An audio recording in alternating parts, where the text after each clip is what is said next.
Travel photography is something that is really near and dear to my heart. I absolutely love photographing people within their environment.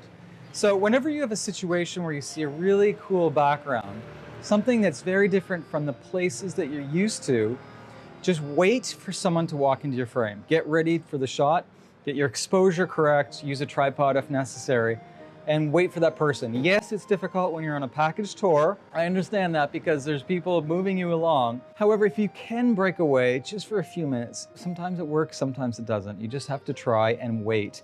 Waiting is the key. Sometimes I wait 20 minutes, 30 minutes for the perfect person to walk into my frame. Okay, I hope that little tip helps and that you can actually carve out some time to wait for that perfect person to walk into your picture.